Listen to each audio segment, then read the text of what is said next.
Chris Phillips is the former head of the National Counter-Terrorism Security Office. Chris, you're very welcome to Talk TV this morning.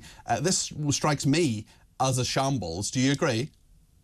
Yeah, absolutely. Any prisoner that's able to escape from even a Category B prison is a shambles.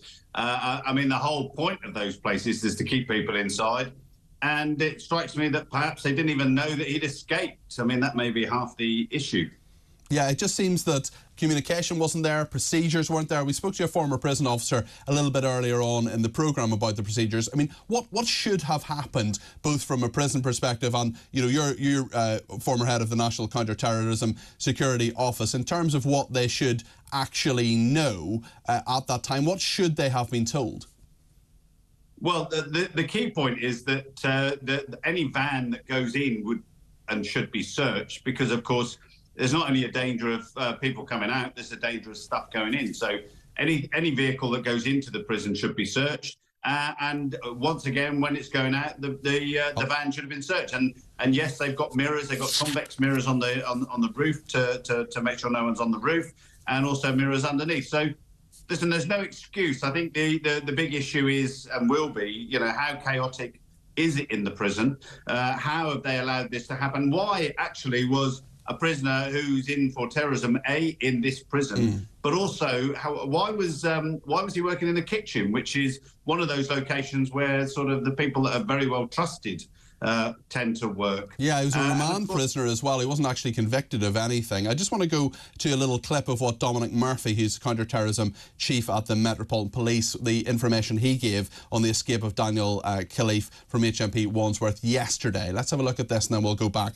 to Chris for his reaction. Yes, Daniel Khalife was on remand in Wandsworth Prison, having been charged earlier in the year with offences relating to a Counter-Terrorism Act breach, but also offences relating to the Official Secrets Act. It was very quick, actually. It's very early days. Obviously, we're working really closely with the prison service, but it was very quick. They notified the police, and we were able to put immediate measures in place near to Wandsworth Prison. But as it stands at the moment, Daniel Khalife is still at large. He could be anywhere in the UK, so we're working really closely to locate him. I should say, I believe he poses a low risk to the public. I have knowledge of Daniel Khalife from the original investigation, and I strongly believe that to be the case. But we need the public's help to try and find him and bring him back to custody. Chris, do you think he's low risk? Should we be worried that he's on the loose? I mean, he is accused of some quite serious crimes. Yeah, and one of the things that we do know is that people get worse when they're in prison, not better. So there is a real concern that this man now may be primed to do something more extreme. But of course, there's a lot of depends on this. I mean, it depends really whether this was a pre-planned exit. He got away from the prison because someone was helping him. In which case, someone on the outside may well be helping him, and that will give him a better chance of escape. Or whether it's just a chance of the moment thing, he saw the opportunity and went for it, which of course means that he's going to find it difficult outside. You need people outside in order to be able to stay on the run for any length of time.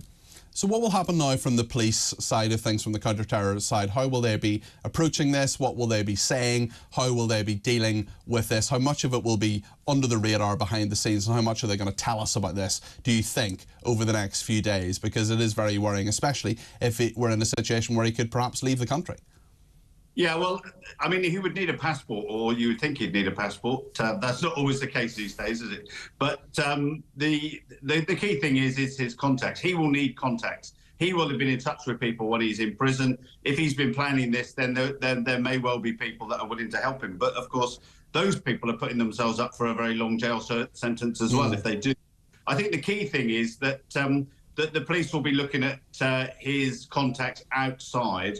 And of course, we'll be using the public. We can expect to say, here, if they suspect that he is in Kingston, as an example, for people in Kingston to make sure that they contact, because the public are the eyes and ears of this and more likely to see him and report him, and then he gets captured. So I don't see that he's going to be out a long time. I think, this may be a bit of a whim for him to get out. Silly, really, because he's not even been convicted yet, but there you go. But he's got a very difficult task ahead of him to stay on the run for any length of time. What about Iran? Because we've been told that he could have been spying for Iran. Of course, he's just accused of these things. He hasn't been convicted of anything. Is there a way that an outside hostile state could help him? Well, that's one of the ways that he could get out, of course, if the Iranians decide that he's of some use to them. He sounds, though, to me that he was quite a low-level sort of guy. So whether they'd be overly interested in securing him, I don't know. But, yeah, I think that would be the case where the police would have very grave difficulties in tracking him down because, of course, nation-states can and have lots of resources to hide people. Chris, thank you very much indeed. That's Chris Phillips there, who is the former head of the National Counter-Terrorism Security Office. Thanks a lot.